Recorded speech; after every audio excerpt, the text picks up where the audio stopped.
नमस्कार, मैं विवेक कुमार, अवर निर्वाचन पदाधिकारी नरकटियागंज।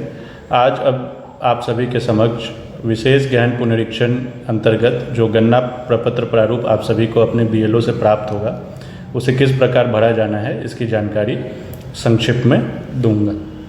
तो जैसा विशेष संक्षिप्त पुनरीक्षण कार्यक्रम का मेथडोलॉजी है, अब बीएलओ 2 प्रति में ये फॉर्म लेके आप सभी के घर पे जाएंगे। दोनों प्रति फॉर्म वो आपको रिसीव करा देंगे। आपको करना है कि दोनों फॉर्म को भर लेना है, एक फॉर्म को बीएलओ को वापस कर देना है तथा दूसरे फॉर्म पर बीएलओ की रिसीविंग ले लेनी है और उसे अपने पास साक्ष्य के रूप में रख लेना है। अब जो गन्ना प्रपत्र प्रारूप आएगा, आप सभी को समझाने के लिए एक सैंपल मैंने ले लिया है। उसमें कुछ फील्ड्स पहले से भरा होगा, जैसे आप देख सकते हैं एपिक नंबर, निर्वाचक का नाम, निर्वाचक का पता, राज्य, विधानसभा एवं लोकसभा का नाम, क्रमांक संख्या तथा भाग संख्या पहले से भरा हुआ है। इसके साथ ही निर्वाचक का पता भी फ़ोटो भी फॉर्म पे लगा हुआ है। अगर निर्वाचक ऐसा देखता है कि उसका फ़ोटो सही नहीं है, पुराना है, फ़ोटो को अपडेट करने की ज़रूरत है, तो वह अपने पास से अपडेटेड नवीनतम रंगीन फ़ोटो इस जगह पे चिपका सकता है। उसके बाद वो नीचे आ जाएगा, वो यहाँ पे अपनी जन्मतिथि भर देगा।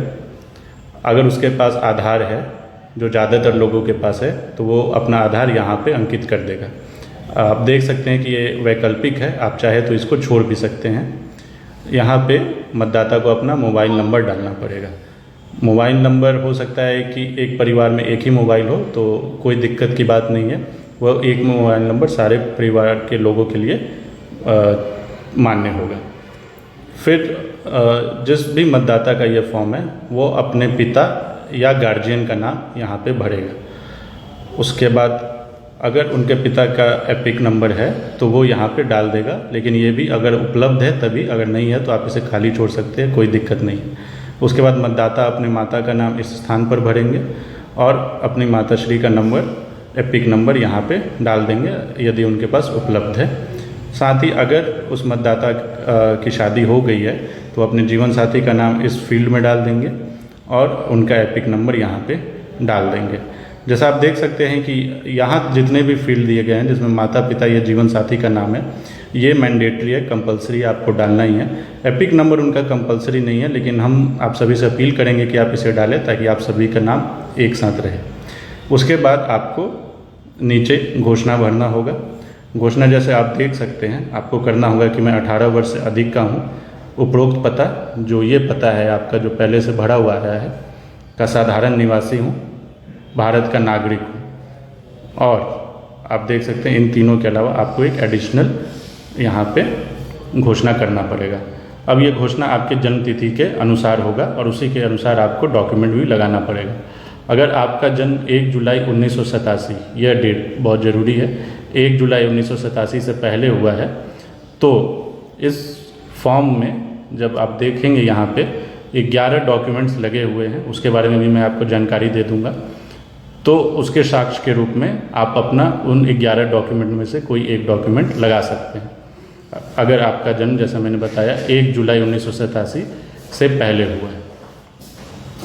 दूसरा केस आएगा, अगर आपका जन्म 1 जुलाई 1987 और 2 दिसंबर 2004 के बीच हुआ है, तब आपको अपना फिर से, जैसा मैंने बताया, वो 11 डॉक्यूमेंट लगाना पड़ेगा।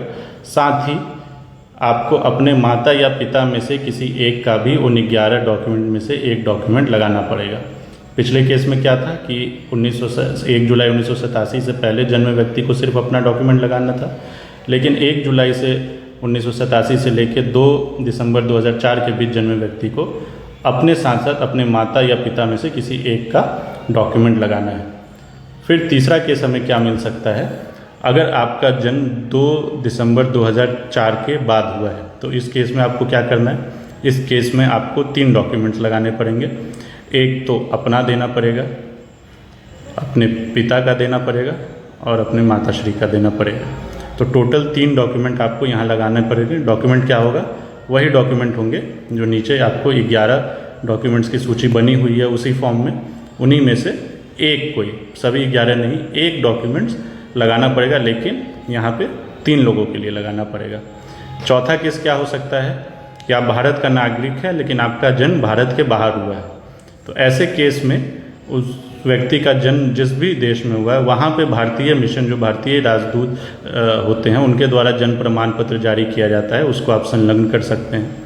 पांचवा केस क्या हो सकता है कि आप जन्म से भारत के नागरिक नहीं थे, लेकिन भारत में आपने आकर यहाँ की नागरिकता नेचुरलाइजेशन प्रक्रिया के माध्यम से प्राप्त कर ली है, तब आपको एक नागरिकता पंजीकरण प्रमाण पत्र मिलता है, तब आप उसको यहाँ पे संलग्न कर सकते हैं और ये चेकबॉक्स क्लिक कर देंगे।